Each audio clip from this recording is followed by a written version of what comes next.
Bonjour tout le monde, bienvenue à ce live studio depuis le Salon de l'Auto et du Véhicule Utilitaire Léger pour parler cette fois-ci de la charge utile des véhicules. Pour ce faire, nous avons autour de la table Étienne Rondeau, LCV Manager chez Renault. Bonjour. Olivier Stankiewicz, qui est administrateur délégué de la société de carrosserie et de construction Cargo Lifting. Bonjour.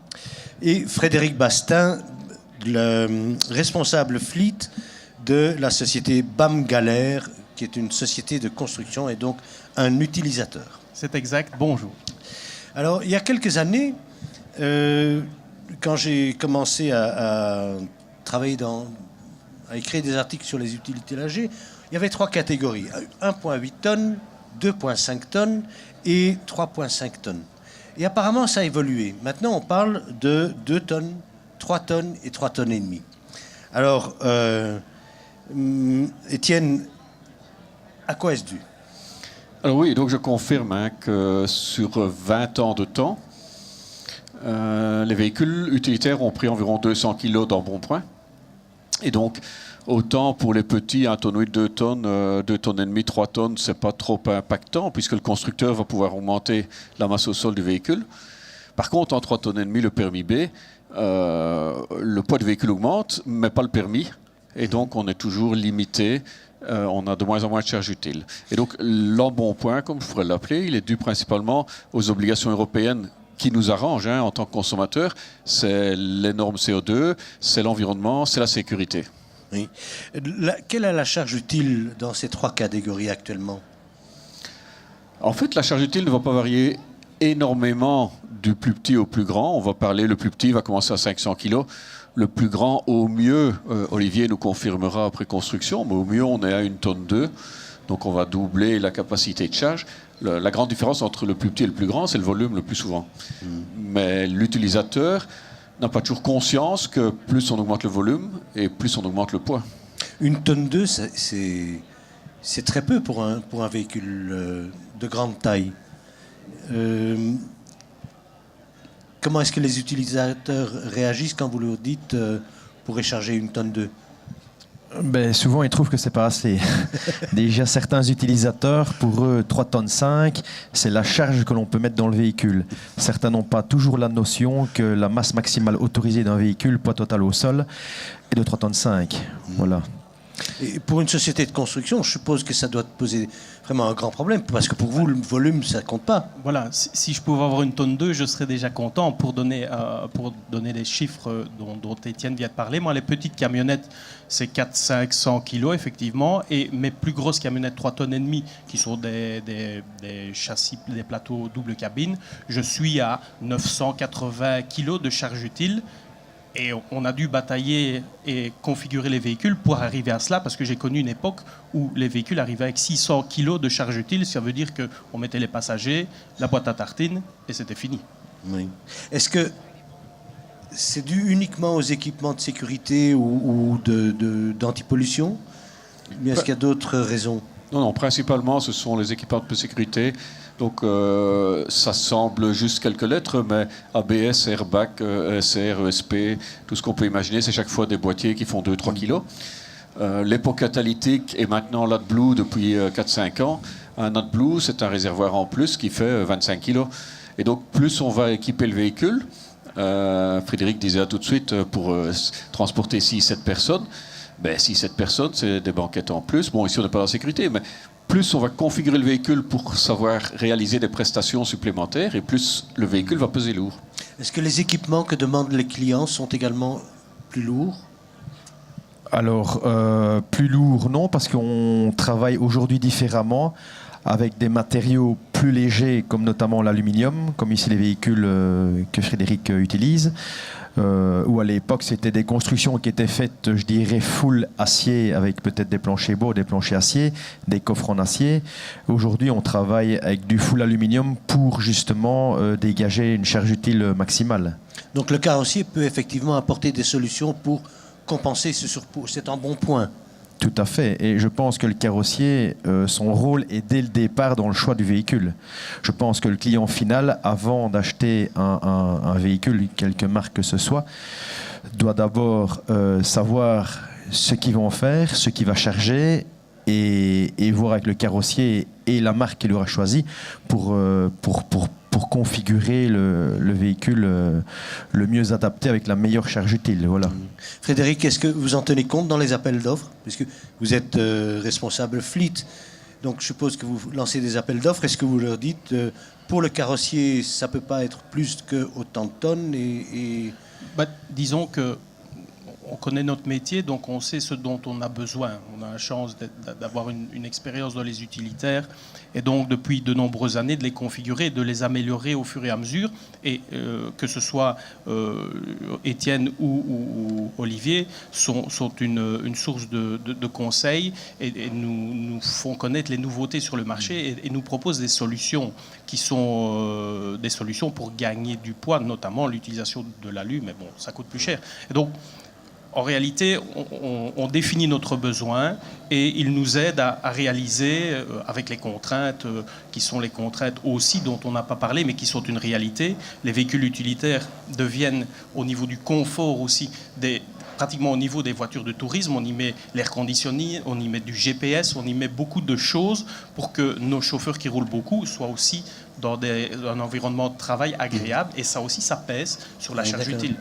Mais l'évolution vers les véhicules électriques ou les véhicules au gaz, cela va aggraver le problème alors?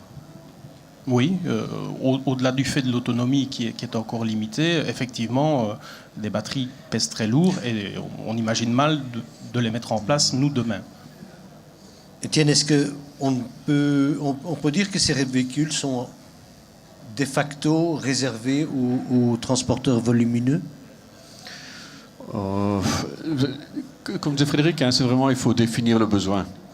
Maintenant, les véhicules électriques, si c'était ça la question, les véhicules avec les nouvelles énergies, ils seront réservés, tant que la législation ne change pas, effectivement, ils seront réservés plutôt au transport de colis légers, plutôt qu'au transport de marchandises. Je pense que le secteur de la construction ne va pas trouver dans les prochaines années de solutions dans les énergies qu'on pourrait dire plus propres.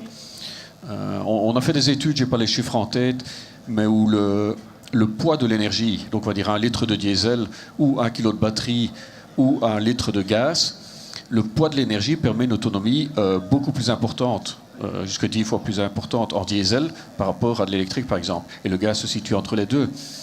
Et donc, si on veut obtenir la même autonomie en électrique qu'en diesel, on devrait pouvoir mettre dans le véhicule, non pas un réservoir de 80 litres de diesel, mais une batterie d'1 tonne pour arriver à l'autonomie d'un véhicule diesel.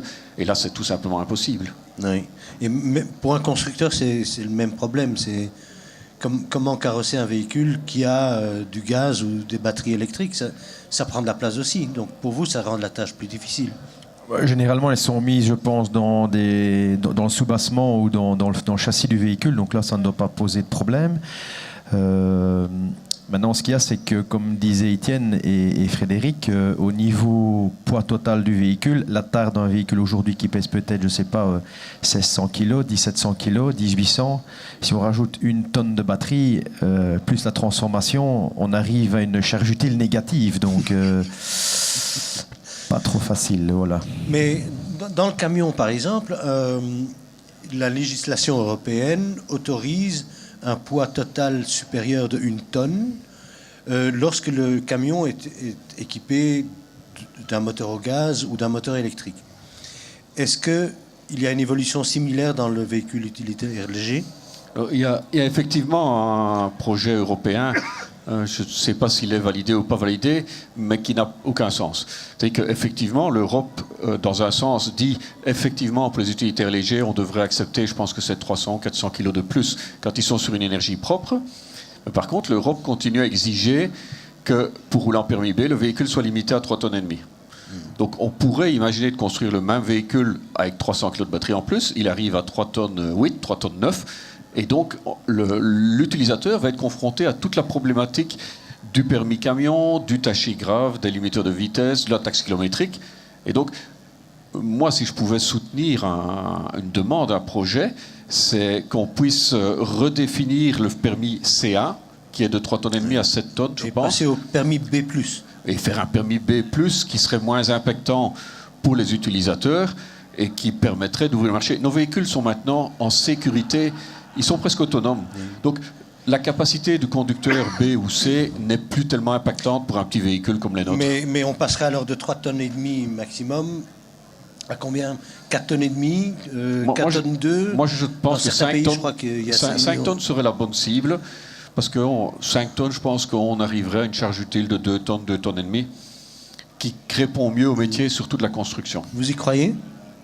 En tout cas, on a déjà des véhicules détarés, comme on appelle ça, donc des véhicules qui sont plus castars et qui sont détarés 3,5 tonnes. Donc la réalité existe du terrain, sauf que quand on détare un véhicule, il est plus lourd, donc on cherche moins.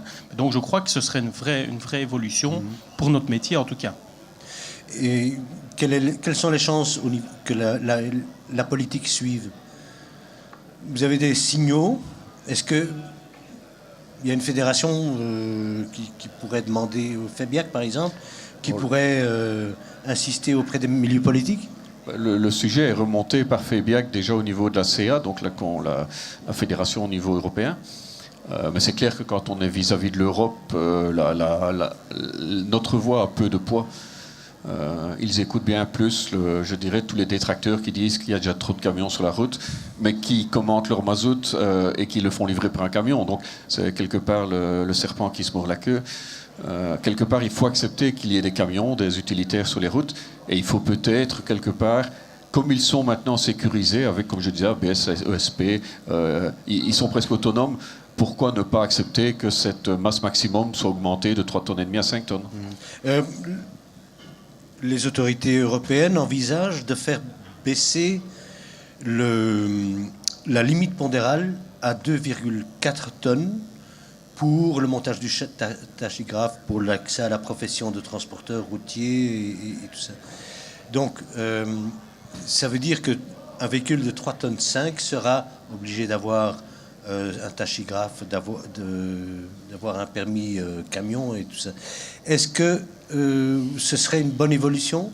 Parce que ça vous libérerait de cette limite de 3,5 tonnes. Pour moi, c'est une catastrophe. Je n'ai pas d'autres mots.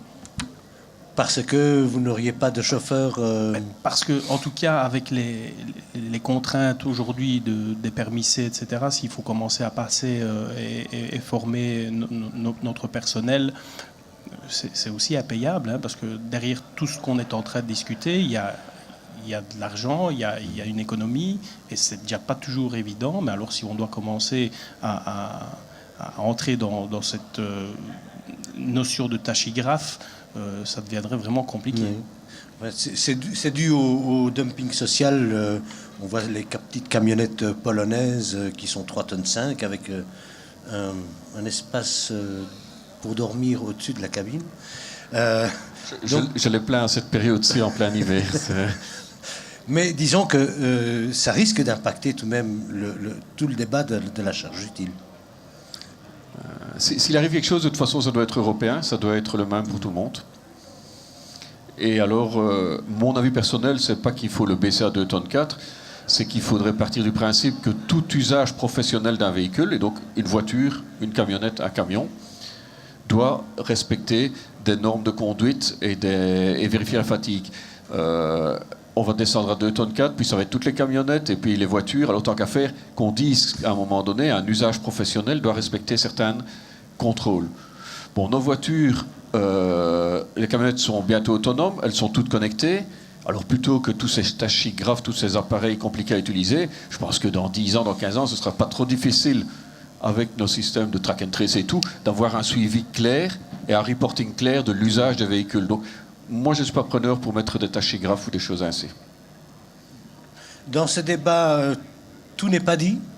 Je veux dire, à partir du moment où on passe au niveau européen, c'est long terme. En tout cas, à court terme, je vous remercie, Étienne, Olivier et Frédéric. Merci beaucoup et bon salon. Merci. Au revoir.